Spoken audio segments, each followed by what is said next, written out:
really the notion that resistance is futile, who gains? Who gains from that belief? It's those in power. They want to convince us that resistance is futile.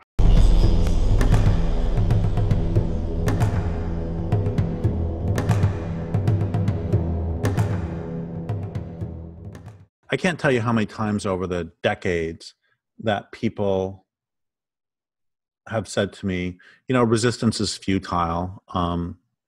We can never stop this culture. It will just come down on its own when its own time.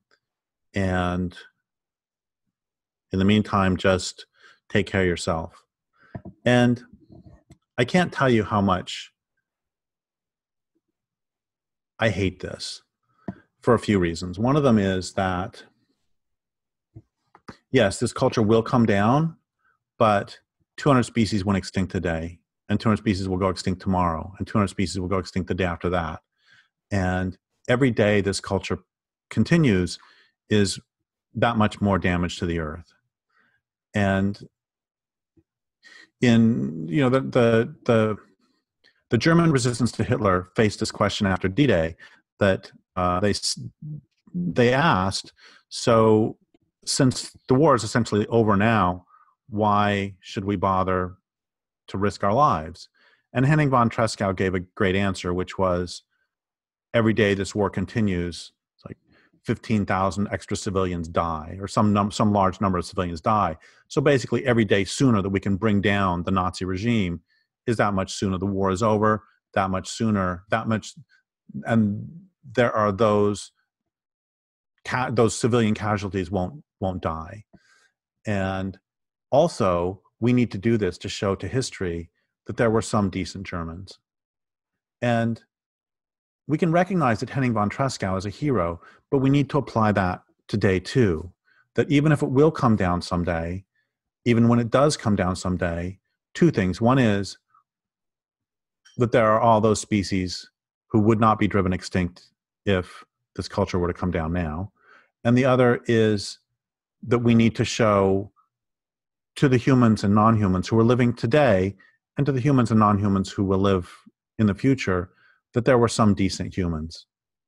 And another reason that it really bothers me when people say that resistance is futile, well, is because usually the people who are saying that are not themselves resisting and will not themselves resist. And they're saying this because it bothers them when somebody else is resisting, because then that reminds them that they could resist, but they're not going to. And so it reveals their own cowardice. And another reason it bothers me is because really the notion that resistance is futile, who gains? Who gains from that belief? It's those in power. They want to convince us that resistance is futile. How do they do that? They did this at one point through the divine right of kings. They did this through creating an omniscient, omnipotent God who will kill you if you try to stop the king. They always try to convince you that resistance is futile. Because if they can convince you of that, they don't even have to have police. They don't have to have anything. Another reason it bothers me is because it really is the primary impediment to resistance, the belief that resistance is futile. Do you know what the greatest recruitment tool for the French resistance was in World War II? It was D-Day. Sort of the numbers were going up and up and up and up and up slightly, but then on D-Day, after D-Day, the numbers went right through the roof. Why? Because all of a sudden, a lot more French people understood that there was a possibility of winning. And there is no greater recruitment tool than the possibility of winning.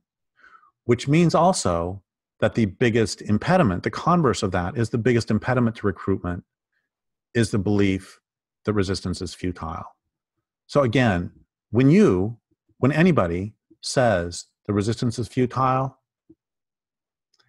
you're serving those in power and you're doing their job for them.